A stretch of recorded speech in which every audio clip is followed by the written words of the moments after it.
لله وعلى آله وصحبه ومن والاه ثم أما بعد السلام عليكم ورحمة الله وبركاته chers frères, chères sœurs, Inch'Allah, aujourd'hui nous voici ensemble avec le deuxième mercredi de ce mois béni. Inch'Allah, on se verra aussi les mercredis Inch'Allah, qui restent de ce mois béni. Donc, Inch'Allah, aujourd'hui, on va partager un sujet qui a une relation avec le mois du Ramadan. C'est un des mérites du mois du Ramadan, un des caractéristiques du mois du Ramadan. Mais Inch'Allah, on va faire une petite introduction et ensuite, on rentre directement dans le sujet. D'accord? Alors, donc, Bismillah ar-Rahman ar-Rahim. Donc, je disais, Allah Azza wa Jal khalaqa al-insan. Allah Azza wa Jal, il a créé l'homme. Il lui a écrit, transcrit son destin et sa prédestination avant qu'il crée la terre et les cieux 50 000 ans avant. Ensuite, Allah Azza wa Jalla a créé les causes pour faire du bien, les causes pour faire les causes pour le mal, pardon, et les causes pour le bien. Allah Azza wa Jalla a créé ces causes.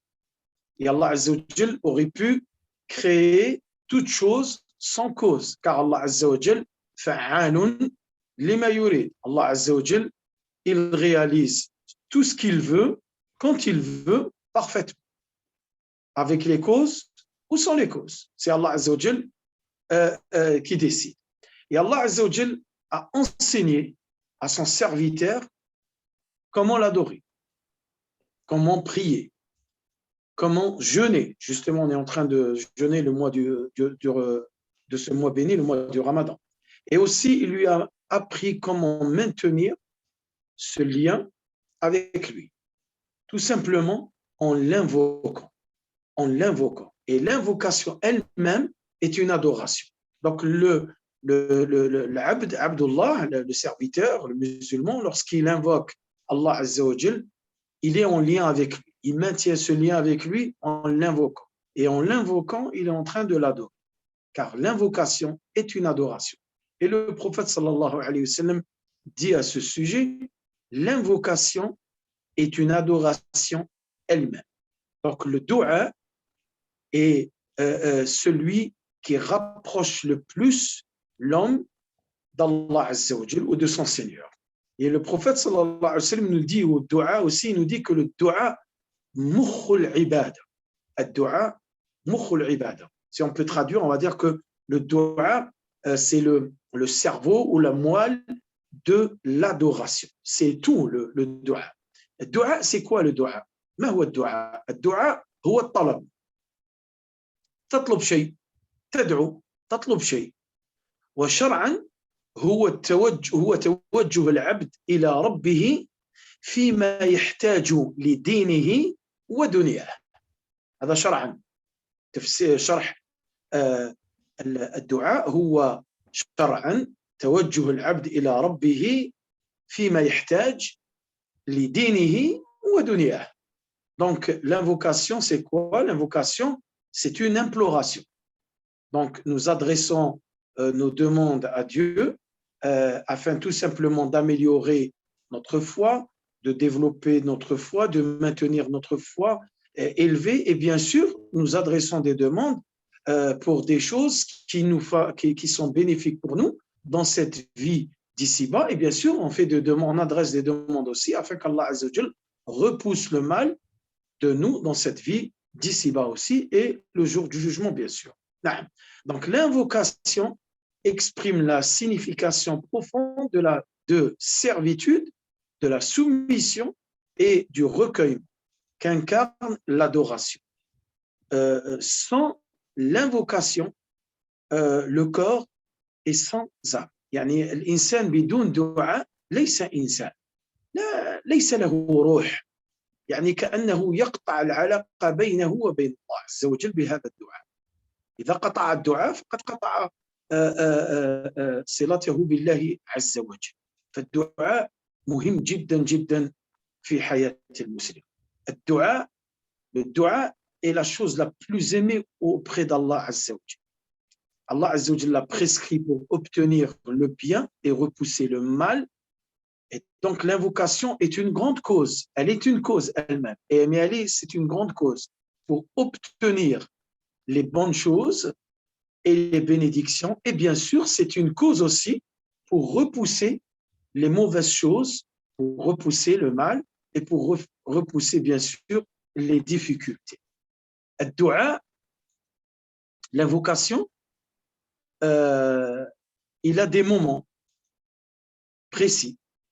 Il a des endroits où on invoque Allah Azza wa Jal. Il y a des événements où on invoque Allah Azza wa Jal.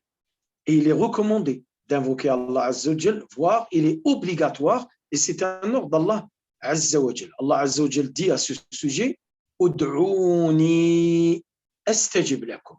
Allah Azza wa Jal, dans ce verset, il nous ordonne de l'invoquer, mais en même temps, il nous promet de nous répondre. Il nous promet d'exaucer nos invocations. Il dit à ce sujet, invoquez-moi donc, j'exaucerai vos demandes.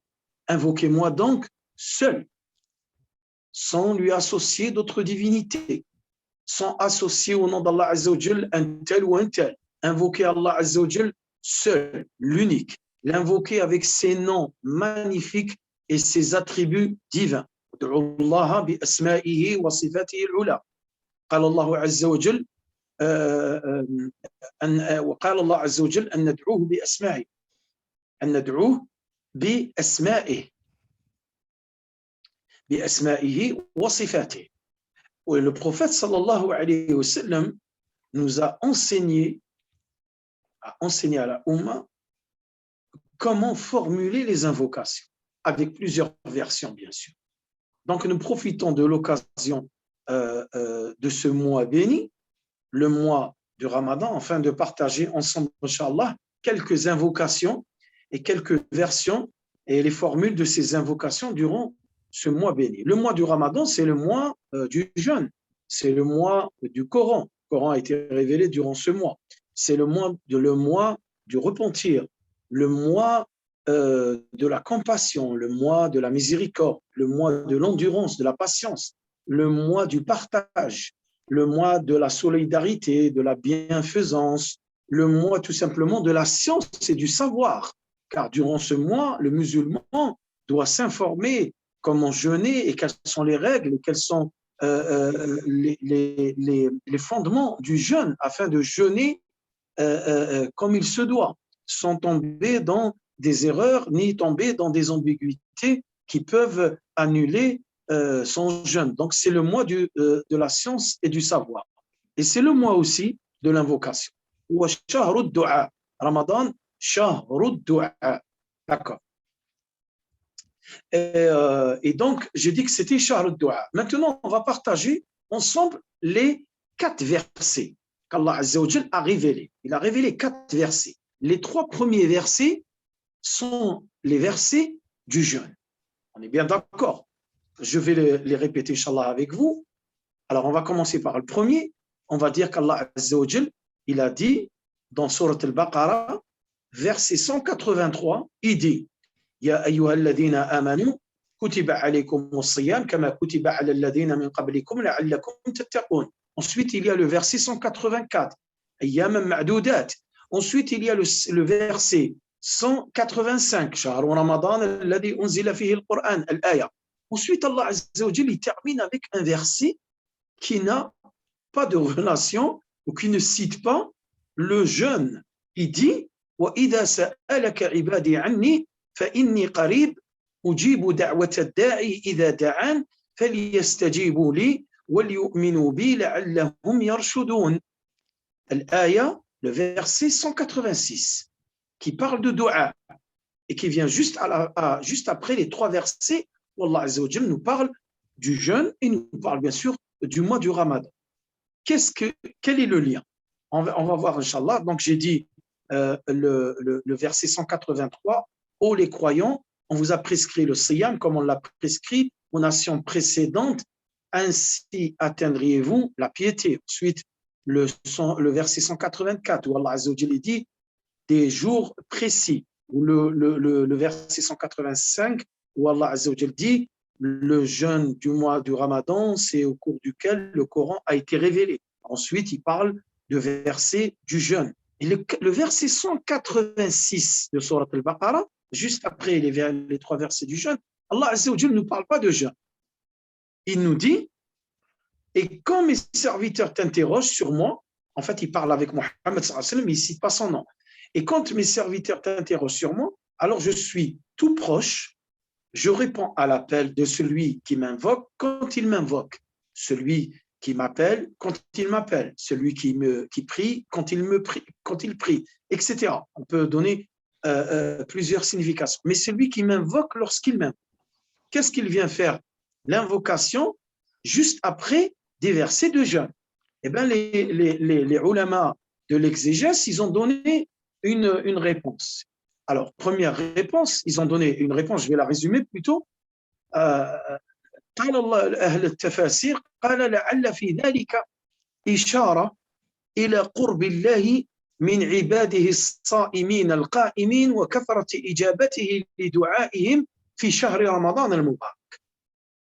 شفت أهل التفاسير قالوا لعل في ذلك إشارة إلى قرب الله جل وعلا من عباده من الصائمين والقائمين زيد وكثرة إجابته للدعاء في شهر رمضان المبارك.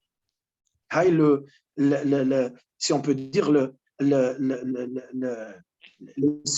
les secrets qu'il y a dans ce verset de l'invocation qui vient juste après les versets du jeûne. Donc il dit, les ulama de l'exégèse, ils disent c'est un signe qui prouve qu'Allah Azza wa Jal est proche des jeûneurs, et celles qui jeûnent bien sûr, et ceux qui veillent la nuit, celles qui veillent la nuit bien sûr, à prier.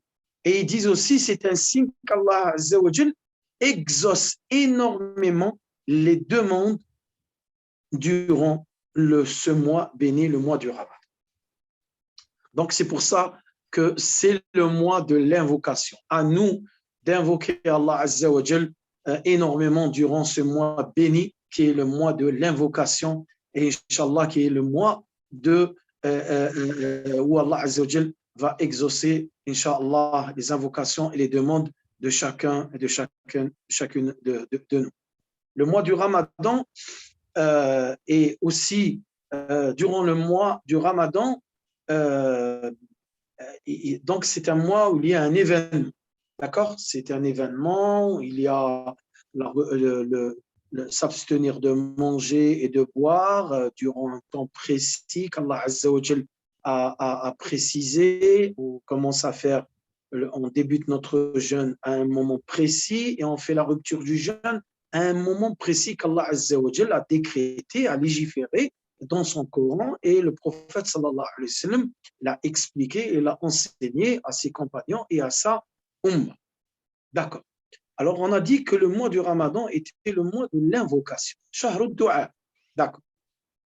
Le prophète sallallahu alayhi wa sallam, avec cette réponse, il rejoint l'explication, l'exégèse des versets que je viens de citer. Écoutez ce qu'il dit le prophète sallallahu alayhi wa sallam. Vous allez voir, ça rejoint ce que les ulama ont expliqué et ont donné l'exégèse des versets et le secret qu'il y a entre les 3 versets du jeûne et le verset de l'invocation, ou les versets de l'invocation et de l'exaucement de l'invocation. Écoutez ce qu'il dit le prophète sallallahu alayhi wa sallam. Le prophète sallallahu alayhi wa sallam nous dit, il y a 3 invocations, elles sont exaucées. 3 invocations, elles sont exaucées. Lesquelles, ya Rasulallah? Celle du jeûneur et celui qui a été victime d'injustice et celui du voyageur. Prenons le premier. Qu'est-ce qu'il dit? Il dit, le prophète sallallahu alayhi wa sallam, il y a 3 invocations, elles sont exaucées. Celle du jeûneur. Donc le jeûneur, celui qui jeûne et celle qui jeûne, leur demande, leur invocation est exaucée durant le mois du Ramadan et en état de jeûne. Bien sûr, si elle jeûne, les jeûnes surrogatoires durant l'année. Le jeûneur, son invocation est exaucée. À nous d'invoquer Allah Azza wa Jal, barakallahu fikum. Deuxième, deuxième hadith du prophète sallam qui nous parle aussi de ce sujet. Il dit que le prophète sallallahu alayhi wa sallam nous dit le jeûneur au moment de faire la rupture de son jeûne, certes le jeûneur a lors de la rupture de son jeûne une invocation qui n'est guère rejetée. Ça c'est le prophète sallallahu alayhi wa sallam qui le dit. Écoute, certes le jeûneur a lors de la rupture de son jeûne ou lors de la rupture de son jeûne plutôt a une invocation qui n'est guère rejetée.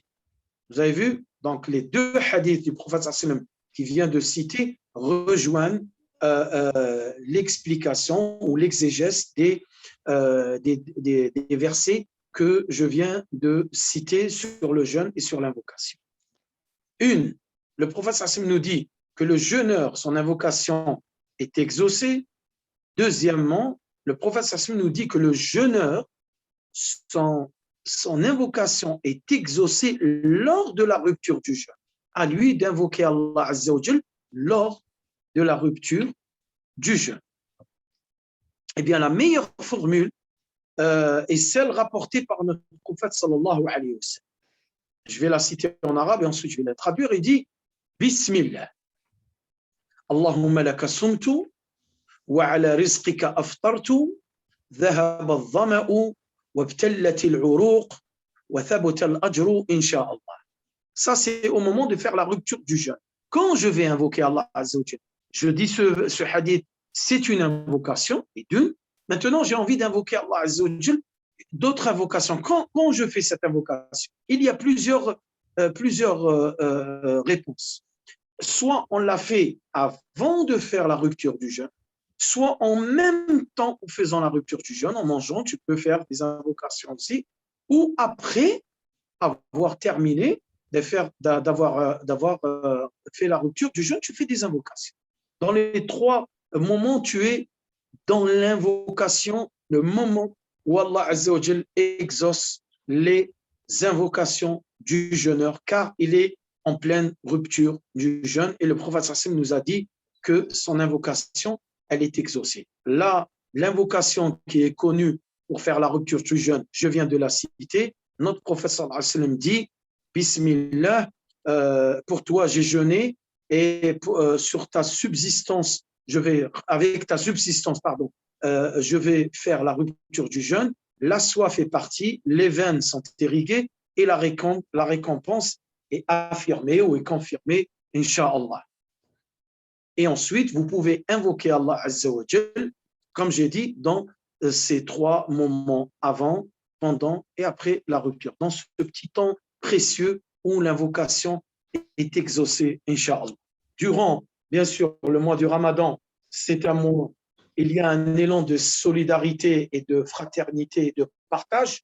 Les gens, normalement, sans cette pandémie, sans cette crise sanitaire, sans cette contamination, il y aurait eu des invitations. Les gens auraient invité des membres de la famille, auraient invité bien sûr des amis à faire la rupture du jeûne ou tout simplement auraient invité des gens inconnus bien sûr, mais nécessiteux qui n'ont pas ou faire la rupture du jeûne afin de partager avec eux cette rupture ou tout simplement donner des aliments de première nécessité à des associations qui font l'humanitaire.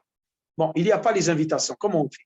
On ne va pas apprendre les doigts. Si, on va les apprendre, Inch'Allah. Et Inch'Allah, on aura l'occasion, Inch'Allah, Ya Rabbi, le Ramadan prochain, Inch'Allah, on reprendra notre vie comme avant, Inch'Allah, par la grâce d'Allah, Azza wa Jal, et ensuite par l'effort de tout le monde, Inch'Allah. Donc, le prophète Hassim nous a enseigné à formuler une invocation pour celui qui nous invite à partager, ou celui qui a offert le ftour. Donc, le prophète Hassim nous a appris à faire des doigts pour lui. Et donc, à nous de faire des doigts pour ceux qui nous ont invités, qui ont partagé avec nous le ftour. Et on dit Allahumma at'im man at'amani wasqi man saqani. Allahumma at'im man at'amani wasqi man saqani. Certes, ce dua, on peut le faire, bien sûr,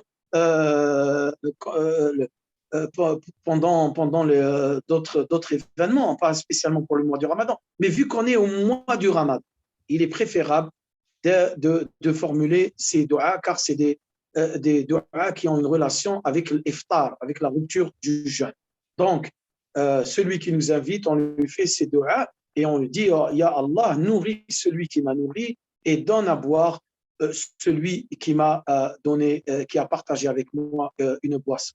Il y a d'autres doigts aussi, mais on va les formuler aussi. Donc, il y a un autre doigt. Akala ta'amukum al-abrar wa sallat alaykum al-malaika wa aftara indakum as-sa'imun. Ça, c'est un autre doigt que le prophète nous a appris, nous a enseigné à partager, à formuler à celui qui nous invite à partager avec. Et donc, le prophète nous dit, dites ce doigt, que votre nourriture soit consommée par les pieux, que les anges vous saluent, prient sur vous, et que les jeûneurs rompent leur jeûne chez vous. Yani, masha'Allah, on dirait, vous souhaitez que, yani, masha'Allah, que déjà les jeûneurs rompent le jeûne chez vous, et vous souhaitez, Inch'Allah, et vous invoquez Allah Azza wa Jal que les jeûneurs rompent le jeûne chez cette personne qui a ouvert ses portes pour inviter les jeûneurs et les nécessiteux, et bien sûr les familles, la famille et tout le lien de parenté. Le mois du Ramadan est un mois de bénédiction.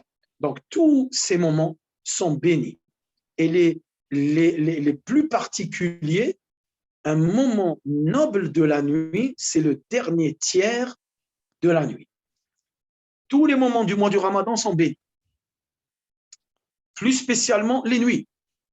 Mais il y a un moment noble de la nuit où il est vraiment très particulier. C'est quoi? C'est, bien sûr, lors des veillées nocturnes. At-tarawih, at-tahajjud ou qiyam al-layl. La prière des tarawih, le qiyam al-layl en général, ou tout simplement le tahajjud comme on l'appelle. D'accord. Vous allez me dire, il n'y a pas de tarawih. Comment on fait? Les mosquées sont fermées, il y a le couvre-feu, donc personne ne peut aller célébrer les tarawih dans les mosquées. Alors, on va se les célébrer et on les célébrera, Inch'Allah, chez nous. Chez nous. D'accord? Après Salat al-Isha, tous les membres de la famille se réunissent derrière celui qui peut lire l'arabe ou celui qui arrive à lire. Bon, je ne suis pas trop pour le phonétique, mais bon, ma'lish, allez.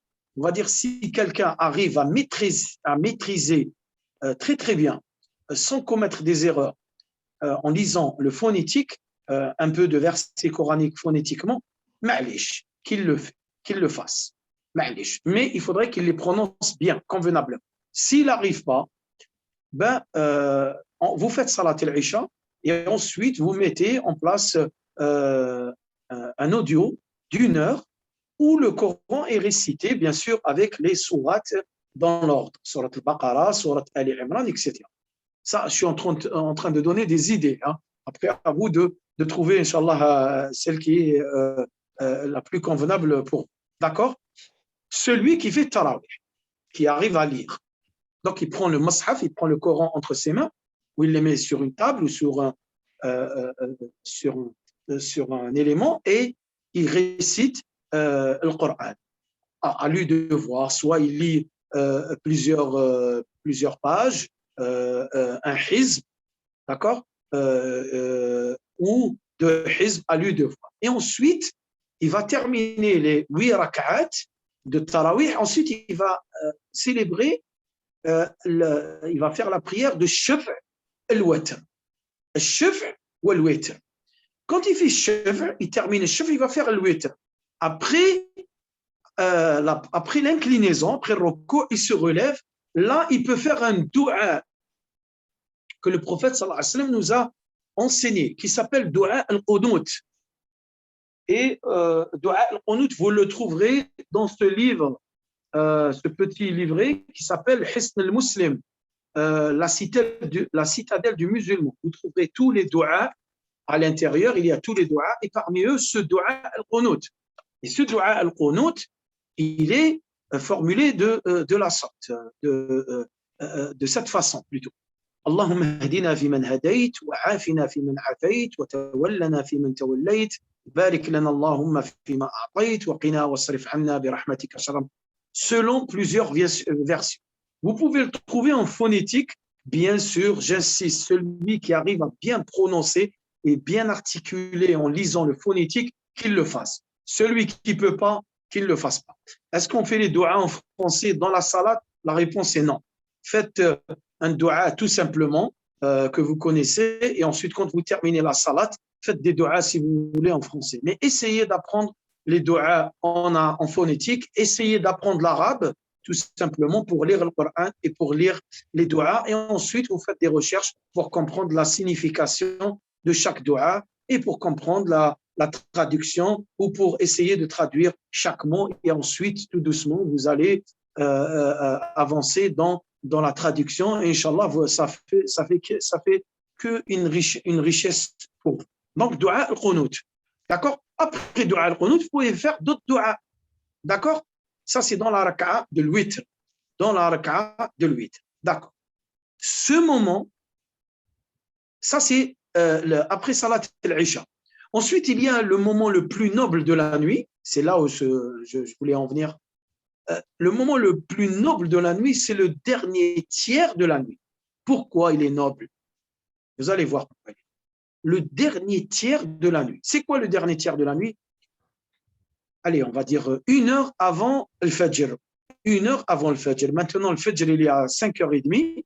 D'accord? Allez, on va dire 4h15.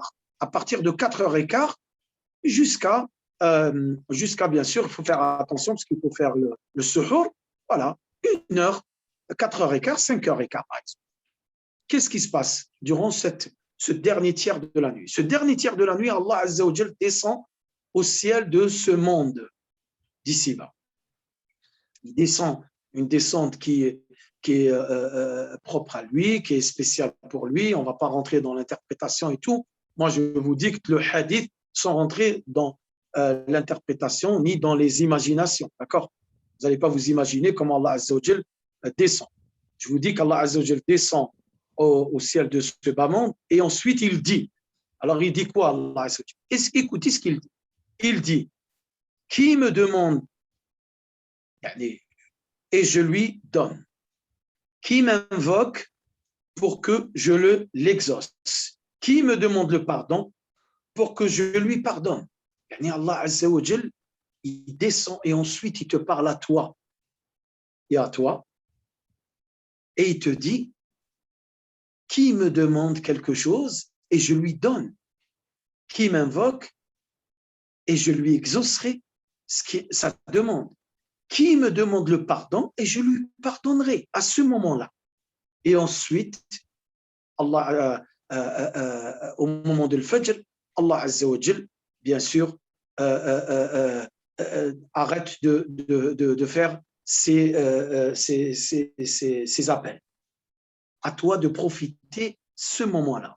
C'est un moment très, très important durant toute l'année, mais il est encore plus important durant ces nuits bénies de ce mois béni, qui sont les nuits du Ramadan. Et attends, on n'est pas arrivé encore aux 10 dernières nuits du mois du Ramadan où elles sont encore plus bénies que les nuits du mois du Ramadan.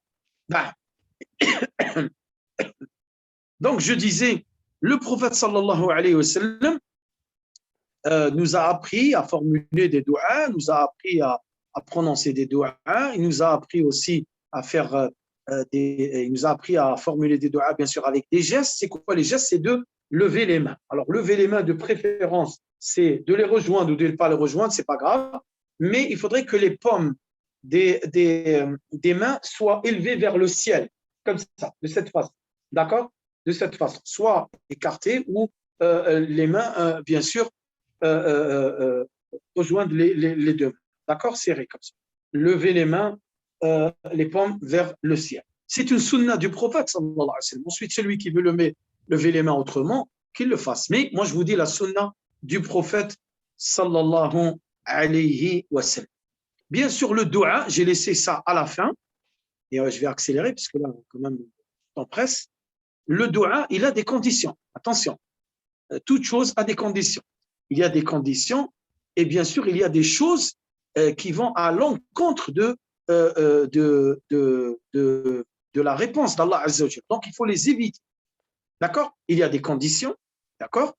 Et il y a aussi des obstacles.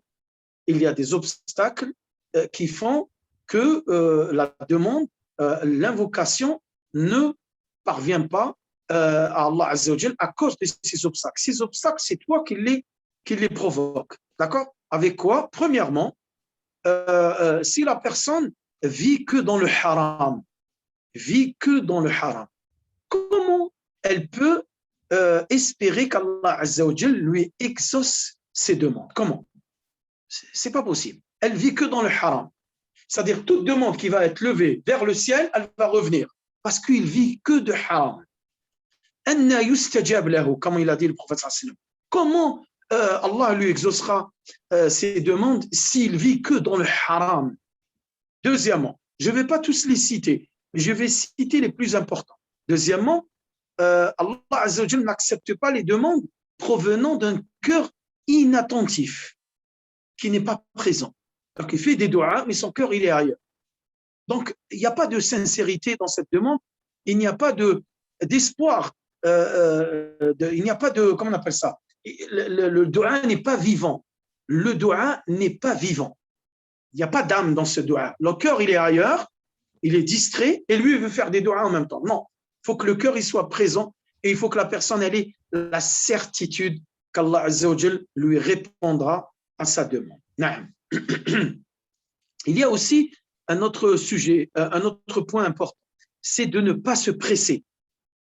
Il ne faut pas que le musulman soit dans la précipitation. Il faut qu'Allah Azza wa Jalla lui exauce ses demandes tout de suite, à l'instant, parce que je veux maintenir. Non, ce n'est pas comme ça. C'est pas comme ça. C'est Allah Azza wa Jalla qui décide lui seul. Et quand il te répond, c'est pour ton bien. Alors, s'il y a une demande que tu demandes, et cette demande, si Allah Azza wa Jalla t'exauce et elle est que du mal pour toi, pourquoi tu veux qu'Allah Azza wa Jalla il t'exauce? Donc, il ne va pas te répondre. Et le prophète sallallahu alayhi wa sallam nous répond à ce sujet. Il dit, vos demandes sont exaucées tant que vous ne vous empressez pas en disant, j'ai invoqué et mes demandes n'ont pas été exaucées. D'accord. Et mes demandes n'ont pas été exaucées. Le prophète sallallahu alayhi wa sallam répond maintenant à cette question. Et il dit que Allah Azza wa Jal, en invoquant abondamment, en invoquant Allah Azza wa Jal, le serviteur ne fait que se rapprocher d'Allah Azza wa Jal. Allah Azza wa Jal se rapproche de lui et il répondra à sa demande. Alors, soit il lui répondra, comme le prophète sallallahu dit dans ce hadith, tout musulman sur terre qui adresse une demande, ce qu'il a demandé, pardon, excusez-moi, je vais me reconcentrer. Alors, le prophète sallallahu alayhi wa sallam a dit, tout musulman sur terre qui adresse une demande à Allah, Allah lui donne ce qu'il a demandé. Une. Deuxièmement, où il repousse de lui un mal tant qu'il ne demande pas un péché ou la rupture du lien de parenté. 3. Où il lui réserve le jour du jugement. Il ne répond pas. Il ne répond pas à sa demande, car dans cette demande, il y a des choses qui ne sont pas bien pour son serviteur, donc il lui réserve le jour du jugement, ou il lui repousse sur cette terre un mal qui va le toucher, ou tout simplement il lui répond. Mais la personne a tendance à oublier. C'est pour ça qu'on lui dit, regarde autour de toi, tu verras qu'Allah Azza wa Jalla t'a exaucé. Regarde autour de toi, tu verras qu'Allah Azza wa Jalla a exaucé et ne sois pas pressé. Regardez ce qu'il dit Omar ibn al-Khattab radiyallahu ta'ala anhu. Il dit, le Omar ibn al-Khattab radiyallahu anhu, il dit, je ne me soucie pas de l'agrément de mes demandes, mais je me soucie d'adresser des invocations à Allah Azza wa Jalla. Voilà, toi, ne te soucie pas de pourquoi Allah ne m'a pas répondu, pourquoi j'ai fait beaucoup d'invocations. Continue à invoquer Allah Azza wa Jal et tu verras qu'Allah Azza wa Jal exaucera tes demandes. Et je te dis, regarde autour de toi et tu verras qu'Allah Azza wa Jal a répondu à tes demandes. Et il y a certaines demandes, Allah Azza wa Jal ne te répondra pas ou te répondra plus tard. Mais sache que toutes les décisions divines d'Allah Azza wa Jal sont des décisions sages et elles sont que du bien pour toi. Et je vais terminer et je vais dire, continuons d'invoquer Allah Azza wa Jal, mais jamais ne sont lassés, jamais. Ne vous en lassez pas. Ah, j'arrive pas, excusez-moi. Je dis, continuez à invoquer Allah Azza wa Jal sans vous en lasser. Attention, ne vous fatiguez pas. Invoquez Allah Azza wa Jal, car dans l'invocation d'Allah Azza wa Jal, il y a l'adoration. Vous êtes en train de l'adorer. Adorez-le, invoquez-le en toute humilité et recueillement et, un point essentiel, et avec discrétion. Allah Azza wa Jal entend tout, connaît tout et il sait tout. Donc, invoque-le à voix basse. Ne lève pas la voix. Ça ne sert à rien de lever la voix. À voix basse et Allah Azza wa Jal te répondra. Est-ce que j'ai encore 5 minutes ou là je termine, Khouna Yazid? Bismillah, tawakkal Allah, tawakkal Allah. Zid? Zid, oui, tu peux aller. Et Allah, attends. J'ai un point que je n'ai pas souligné, je ne sais pas pourquoi il est parti comme ça. Alors, il est où? Oui, voilà, c'était celui-là que je voulais citer. Et ensuite, on va passer avec le dernier point et on va terminer. Voilà. Donc, j'ai dit aussi, avec la sunna du prophète sallallahu alayhi wa sallam, c'est d'insister dans le dua. Insister dans le dua, c'est quoi? Le prophète sallallahu alayhi wa sallam nous dit « Inna Allah yuhibbul mulihina fi dua ». Le prophète sallallahu alayhi wa sallam nous dit « Allah, il aime ceux qui insistent dans le dua ». Alors, insiste mon frère et insiste ma sœur dans le dua et ne vous fatiguez pas et ne vous pressez pas et ne doutez pas. Voilà, restez toujours dans la certitude qu'Allah Azza wa Jal exaucera les demandes. Pourquoi? Parce que c'est une promesse d'Allah Azza wa Jal. Souvenez-vous ce que j'ai dit au début de cette conférence. J'ai dit qu'Allah Azza wa Jal a dit « Ud'ouni astajib lakum ». Ud'ouni, un ordre, astajib lakum, une promesse. De qui? D'Allah Azza wa Jal. Invoquez-moi, donc, un ordre d'Allah Azza wa Jal. Allah, il t'ordonne de l'invoquer et il te donne une promesse juste après. J'exaucerai vos demandes. J'exaucerai votre demande. C'est une promesse d'Allah Azza wa Jal. Donc, Allah, il aime ceux qui insistent. Insister, c'est quoi? C'est répéter, par exemple, 3 fois le dua. C'est une sunna de notre prophète, sallallahu alayhi wa sallam. Donc, plus tu te rapproches d'Allah Azza wa Jal, plus Allah Azza wa Jal se rapproche de toi. Plus tu se rapproches d'Allah Azza wa Jal, plus Allah se rapproche de toi. Et il t'aimera. Et s'il t'aime, Allah Azza wa Jal, il te réservera que du bien. Quand il veut, au moment où il veut, à toi juste de patienter, car dans les décisions d'Allah Azza wa Jal, les décisions divines d'Allah Azza wa Jal, il n'y a que du bien et beaucoup de bien et beaucoup de sagesse et de leçons à en tirer. Et je vais terminer avec du musk, mais c'est le musk, les bouteilles de musk, non, avec le musk du mois du Ramadan. C'est quoi le musk du mois du Ramadan? Je le résumerai dans l'invocation que Aïcha radiallahu anha a réussi à avoir du prophète sallallahu alayhi wa sallam. Et elle lui a dit, qu'est-ce qu'elle lui a dit? Elle lui a dit, Ya Rasulallah, suppose que je connaisse le moment de la nuit du destin, Laylat al-Qadr. Qu'est-ce que je dois dire?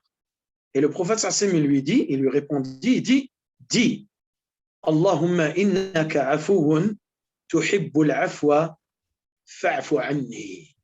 Allahumma innaka afuwun tuhibbul afwa fa'fu anni. Donc il lui dit, dis, Ya Allah, tu es le pardonneur, tu aimes pardonner, alors pardonne-moi. Qu'est-ce que ça veut dire? Tu es le pardonneur, tu aimes pardonner, alors pardonne-moi. En fait, c'est l'effacement, toute trace des péchés pardonnée. Donc, Allah, il a pardonné les péchés, mais elles restent transcrites sur les feuillets de chacun de nous, ou le livre de chacun de nous. L'afou, c'est l'effacement. Il n'y aura aucune trace des péchés commis, pardonnés par Allah Azza wa Jal, mais le jour du jugement, tu ne trouveras aucune trace, car elles ont été pardonnées, et la récompense encore d'Allah Azza wa Jal, c'est qu'il a effacé toute trace de ces péchés pardonnés. Alors, ce n'est pas un masque celui-là. Préparez-vous pour les 10 dernières nuits du mois du Ramadan en répétant ce dua. Allahumma innaka afoun tuhibbul afwa fa'fu anna, fa'fu anni, tu parles de toi. Mais les ulama, ils ont dit que ce dua peut être prononcé aussi dans tous les moments et dans chaque instant. Alors, faites-le dès maintenant et redoublez d'efforts durant les 10 dernières nuits. Allahumma innaka afoun tuhibbul afwa fa'fu anni. هذا ما عندي وهذا من فضل ربي فإن أصبت فمن الله وإن أخطأت فمن نفسي ومن الشيطان وأستغفر الله على كل حال والحمد لله رب العالمين. Voilà, j'ai terminé ce petit résumé sur le dua en général, mais sur le dua du mois du dua, le mois du Ramadan. Barakallahu fikum. Merci d'avoir